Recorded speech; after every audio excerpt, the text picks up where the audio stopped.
Welcome to the another lecture of pharmaceutics unit 1 का आपका इस सेकंड लेक्चर होने वाला है, जिसमें हम लोग यहाँ पर कंप्लीट करने वाले हैं history of pharmacy in India. India में जो हिस्ट्री ऑफ फार्मेसी है उसके बारे में कंप्लीट डिस्कस इस वीडियो में होगा और खत्म भी इसी वीडियो में आपके इस टॉपिक को किया जाएगा कि फार्मेसी का इंडिया में जो भी हिस्ट्री रहा है पिछले जो भी समय में, कैसे कैसे आपकी ये जो फार्मेसी है वो ग्रो की इंडिया के अंदर में, तो सारी चीजों के बारे में हम लोग पढ़ने वाले हैं। आपके बी फार्मा फर्स्ट सेमेस्टर का सारा वीडियो सारा लेक्चर आपको इस चैनल पर मिल जाएगा। आपको डिस्क्रिप्शन में दिए गए टेलीग्राम चैनल पर मिल जाएगा। आपको इस चैनल की प्लेलिस्ट को जाके चेक करना है। प्लेलिस्ट जब आप चेकआउट करोगे वहां पर आपका एचएपी की आज की डेट में 10 जनवरी तक आप सभी का 3 यूनिट समाप्त हो चुका है। साथ में एनालिसिस की 1 यूनिट समाप्त हो चुकी है। इनऑर्गेनिक केमिस्ट्री की आपके बीफार्म फर्स्ट सेमेस्टर की 4 यूनिट समाप्त हो चुकी है। तो आप लोग सारे जितने भी वीडियो हैं चैनल के देखें, पूरा सिलेबस विद इन टाइम समाप्त करें। जरूरी चीजें जो हैं वो समाप्त करें। अभी तक आपने अपने कॉलेज में जो कुछ भी पढ़ा हुआ है सब बढ़िया है, सब कुछ ठीक है, लेकिन अब पढ़िए जो एग्जाम में आएगा उसकी बारी आती है। तो चलिए स्टार्ट करते हैं बिना किसी देरी के। आप लोग चैनल को सब्सक्राइब करिए, अपने दोस्तों में शेयर करिए, अपने क्लासमेट के साथ ये सारे वीडियो को शेयर करिए। उन्हें बताइए कि बेस्ट क्लास आप बी फार्मा फर्स्ट सेमेस्टर की स्टार्ट हो चुकी है। चलिए देखते हैं history of pharmacy in India in relation to pharmacy education. History of pharmacy India में और रिलेशन टू फार्मेसी एजुकेशन, किस तरह से फार्मेसी एजुकेशन इंडिया में आया, कैसे उसने ग्रो किया। तो देखते हैं हम यहाँ पर in Indian formal pharmacy education leading to a degree began with the introduction of a 3-year bachelor of pharmacy. जो पहले आपका ये फार्मेसी का कोर्स था, जो सबसे पहले जब स्टार्ट हुआ यहाँ पर इंडिया के अंदर में, तो ये 3 साल का होता था। बैचलर ऑफ फार्मेसी 3 साल के लिए होता था। इस समय पर आप सभी बी फार्म कर रहे हैं, 4 साल में आप अपने कोर्स को कंप्लीट करेंगे, लेकिन जब ये स्टार्ट हुआ इंडिया के अंदर में तो ये सिर्फ 3 वर्ष का था। इस चीज को आपको समझना होगा। एट बनारस हिंदू यूनिवर्सिटी, सबसे पहले ये कहां पर स्टार्ट हुआ? बनारस हिंदू यूनिवर्सिटी यानी कि बीएचयू में स्टार्ट हुआ। 1937 में आपका ये कोर्स स्टार्ट हुआ, फार्मेसी आपका आया इंडिया के अंदर में। आगे चलिए, आगे हम यहां पर बात करते हैं। At that time the curriculum was present as a combination of pharmaceutical chemistry, analytical chemistry and pharmacy, which prepared graduate to work as specialist in quality control and evolution of drug for pharmaceutical companies but not for pharmacy practices. पहले आप pharmacy करके practice नहीं कर सकते थे। पहले क्या था कि आप क्वालिटी कंट्रोल जो था ड्रग का, साथ में इवोल्यूशन ऑफ ड्रग, जो ड्रग को बनाने की बात थी उसके लिए आप कर सकते थे फॉर फार्मास्यूटिकल कंपनीज में आप जॉब कर सकते थे, उसके लिए वर्क कर सकते थे, ड्रग को बनाने में आप करते थे काम। लेकिन आप फार्मेसी की प्रैक्टिस के लिए जो आपकी फार्मेसी की डिग्री होती थी वो वैलिड नहीं होती थी, क्योंकि आज के दिन में आप क्या करते हैं, आप हॉस्पिटल वगैरह में प्रैक्टिस करते हैं, आप बहुत सारी चीजों को करते हैं। आप क्या करते हैं, आप फार्मेसी की प्रैक्टिस के साथ साथ मेडिकल पे आप दवा भी प्रिस्क्राइब कर दे रहे हैं। तो ये सारी फैसिलिटीज पहले नहीं प्रोवाइड की गई थी। पहले आप सिर्फ क्या कर सकते थे, क्वालिटी कंट्रोल कर सकते थे, इवोल्यूशन ऑफ ड्रग के लिए आप वर्क कर सकते थे फार्मास्यूटिकल कंपनीज में। तो ये रही हिस्ट्री, जो इनिशियल स्टेज में चीजें होती थी आपके एजुकेशन के सेक्टर में। चलिए आगे बात करते हैं। इसके बाद अभी बहुत कुछ आपको जानना है। Following are the top 10 pharmacy college of India.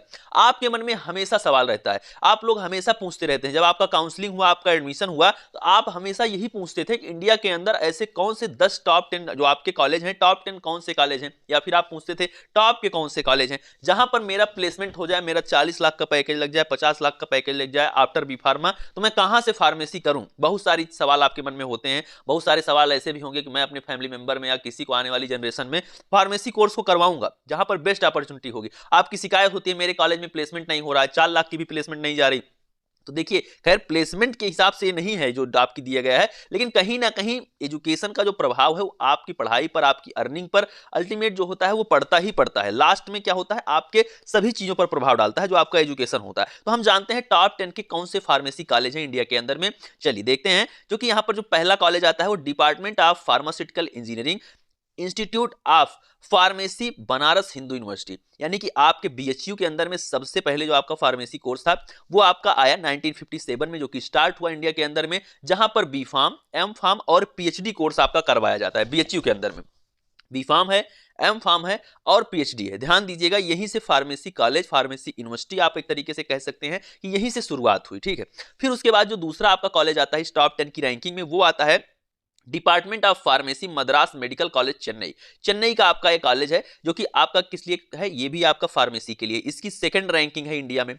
ये मैं आपको रैंकिंग बता रहा हूं, आप ऐसा कभी मत समझिएगा कि पैसे के हिसाब से, लेकिन इतना जरूर समझिए अगर इनमें आपका एडमिशन होता है, यदि आप कभी पढ़ते होते, अब तो आप जहां पढ़ रहे हैं वो बेस्ट है, मैं ये नहीं कह रहा हूं, बहुत बेस्ट है, आप कम से कम नंबर में एडमिशन पाए हैं। यहां इस वीडियो को देखने वाला ऐसा भी बच्चा होगा जो 20 नंबर पाके फार्मेसी कर रहा है, उसका सीयूटी में सिर्फ 20 ही नंबर था। तो ये बहुत बड़ी बात है कि एकेटीयू में आपको अपॉर्चुनिटी मिली और 4 साल बाद आप सभी एक प्लेस पर खड़े होंगे। आप जितने भी स्टूडेंट यहां पर हैं, चाहे वो बीएचयू का स्टूडेंट हो या फिर एकेटीयू का, वो किसी भी कॉलेज, एफिलिएटेड कॉलेज, गांव देहात की किसी भी फार्मेसी कॉलेज का स्टूडेंट हो, 4 साल बाद आप सभी एक ही प्लेस पर खड़े हुए होंगे। अब डिपेंड करता है इस 4 साल में आप कितने घिसे हैं, कितना मेहनत किए हैं, इस बात पर बहुत सारी चीजें डिपेंड करेंगी। तो 1950 में जो आपका कॉलेज आया वो कौन सा आया? Department of pharmacy Madras medical college, जिसकी आपकी सेकंड रैंकिंग है। जो इसके बाद का कॉलेज आता है वो है आपका Birla institute of science and technology Pilani. इसके बारे में आप सभी सुने हुए होंगे, प्राइवेट आपकी यूनिवर्सिटी है, बिट्स पिलानी के नाम से फेमस है, बहुत अच्छा खासा पैकेज जाता है इसका, तो बहुत आपका महंगा कॉलेज भी है। ये सारे जितने कॉलेज मैं आपको बता रहा हूं, अब जो बता रहा हूं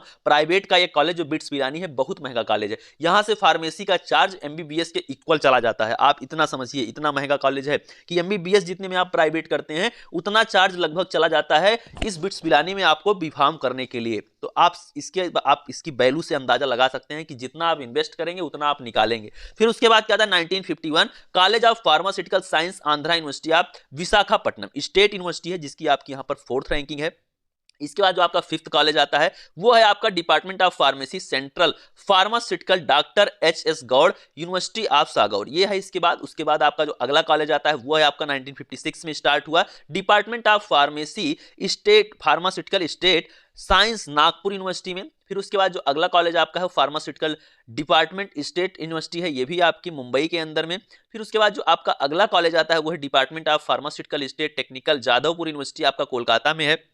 तो ये रही आपकी रैंकिंग आपकी यूनिवर्सिटी, आपके कॉलेज की। देखिए जल्दी ये पूछा नहीं जाता है, लेकिन ये जरूर पूछा जा सकता है कि पहला कौन सा कॉलेज था जो कि इंडिया के अंदर में फार्मेसी के लिए स्टार्ट हुआ। तो आप बीएचयू को याद रखिए, बनारस हिंदू यूनिवर्सिटी को आप याद रखिए, उसके बारे में आप थोड़ा सा जानकारी रखिए। बाकी ऐसा जनरली पूछा नहीं जाएगा एजुकेशन के लिए, लेकिन फिर भी आपको टॉप 10 का पता होना चाहिए। आप गूगल कर लीजिए, कहीं से कर लीजिए, याद कर लीजिए, जैसे याद कर सकते हैं याद करिए, इस नोट से याद करिए। डिस्क्रिप्शन में दिए गए टेलीग्राम चैनल पर आपको नोट सेंड किया जा रहा है। आपको नोट्स के सामने जो टेलीग्राम चैनल दिख रहा है उस पर जैसे ही आप क्लिक करते हैं आपको नोट्स मिल जाएगा।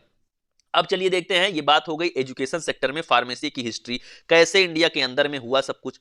अब बात करते हैं history of pharmacy in India in relation to pharmaceutical industry. अब हम फार्मास्यूटिकल इंडस्ट्री के केस में बात करेंगे कि इंडिया में किस तरह से इंडस्ट्री का डेवलपमेंट हुआ। अभी क्या बात हुई? एजुकेशन की, एजुकेशन कैसे हुई। अब बात आती है इंडस्ट्री की, इंडस्ट्री आपकी कैसे हुई, कैसे इंडस्ट्रियलाइजेशन हुआ इंडिया के अंदर में फार्मेसी का। The foundation of stone of modern Indian pharmaceutical industry was lead in beginning of 20th century, 20वीं शताब्दी में आपका क्या हुआ? स्टार्ट हुआ आपके फार्मास्यूटिकल इंडस्ट्री जो है स्टार्ट हुई, ठीक है, इंडिया के अंदर में।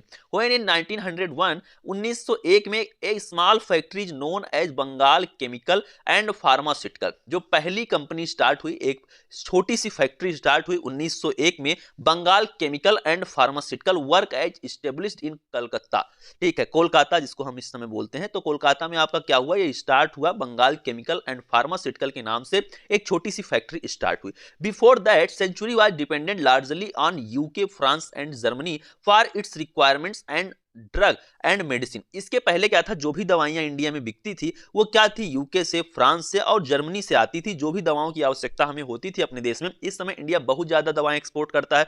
आपको पता होगा इंडिया जो है लार्जेस्ट जो है एक्सपोर्ट है आपका ड्रग के लिए, बहुत ज्यादा दवाएं सप्लाई होती हैं यहां से। तो अब कोई कमी नहीं इंडिया के अंदर दवाओं की। लेकिन एक दौर था जब दवाएं हमें बाहर से लेने की आवश्यकता होती थी, यूके से, फ्रांस से, जर्मनी से, इन देशों से हम दवाओं का क्या करते थे? अपने यहां मंगवाते थे, ठीक है। तो अब चलिए बात करते हैं the public sector pharmaceutical company Hindustan antibiotic limited was established with the help of WTO UNICEF in the year 1954। 1954 में क्या हुआ? हिंदुस्तान एंटीबायोटिक लिमिटेड कंपनी को एस्टेब्लिश किया गया, जो कि एक फार्मास्यूटिकल कंपनी थी अपने इंडिया के अंदर में, पहली कंपनी जो कि 1954 में आई आपकी, ठीक है। Later on Drug and Pharmaceutical Limited was started with the help of Soviet Union in 1961। तो सोवियत यूनियन में क्या हुआ? जो भी आपकी ड्रग, जो इंडिया में जो भी ड्रग थी, जो भी दवाएं वहां पर यहाँ पर आपके बनाई जा रही थी, लिमिटेड अमाउंट में जो भी चीजें थी, तो उसके लिए क्या हुआ? सोवियत यूनियन में सारी चीजें आपकी क्या थी? पास की गई, कि स्टार्ट किया जा रहा है कि 1961 में सभी दवाएं अब यहाँ पर भी बनाई जा रही है, ठीक है। In the year 2004 to 2005 the industry has grown to a $300 million as compared to its size of $2.3 million in 1901। तो जो 1901 में 2.3 मिलियन डॉलर जो था यूएस डॉलर आपकी इस कंपनी का क्या हुआ, इतना ज्यादा ग्रोथ हुआ कि 300 मिलियन डॉलर तक पहुंच गई कंपनी इंडिया के अंदर में। ठीक है, इंडिया में 2004 से 2005 के बीच में जो फार्मास्यूटिकल इंडस्ट्री थी वो कब कितनी हो गई, 300 मिलियन यूएस डॉलर तक पहुंच गई इसकी। ठीक है, उसके पहले क्या था, 1901 तक जो इसकी बहुत छोटी साइज थी, जो कि आप यहां पर देख सकते हैं बहुत ही ज्यादा छोटी साइज थी, 2.3 मिलियन डॉलर की कंपनी थी। उसके बाद इंडिया में इतना ड्रास्टिक चेंज हुआ है फार्मास्यूटिकल कंपनीज को लेके कि ये कितना पहुंच गई, 300 मिलियन डॉलर तक ग्रो हो गई। तो इस तरह से क्या हुआ, इंडिया में फार्मास्यूटिकल इंडस्ट्री के लिए जो हमने जाना इसकी हिस्ट्री के बारे में, इंडिया में किस तरह से ग्रो हुई, history of pharmacy in India in relation to pharmaceutical industry के केस में, एजुकेशन के केस में। दो चीज आप अब जान चुके हैं। नेक्स्ट लेक्चर में हम क्या जानेंगे, फार्माकोपिया, और उसके साथ ही हम यहां पर जानेंगे आपका फार्मेसी एज अ करियर। पिछले साल ये दोनों क्वेश्चन आपके आए हुए थे, यानी कि 2023 के अंदर में फर्स्ट सेमेस्टर में दोनों क्वेश्चन पूछे गए थे। 2024 में भी ये दोनों ही क्वेश्चन इंपॉर्टेंट है, आपको किसी ना किसी सेक्शन में मिल जाएंगे। तो जुड़े रहिए, हिस्ट्री ऑफ फार्मेसी को आप रिवाइज करिए, साथ में आप लोग वीडियो का फीडबैक कमेंट में दीजिए, वीडियो को लाइक करिए, अपने दोस्तों में शेयर करिए, क्योंकि यहां पर आपको बेस्ट तरीके से बेस्ट नोट्स और बेस्ट लेक्चर प्रोवाइड किया जाएगा। मिलते हैं नेक्स्ट वीडियो में। Thank you, love you all, नमस्कार।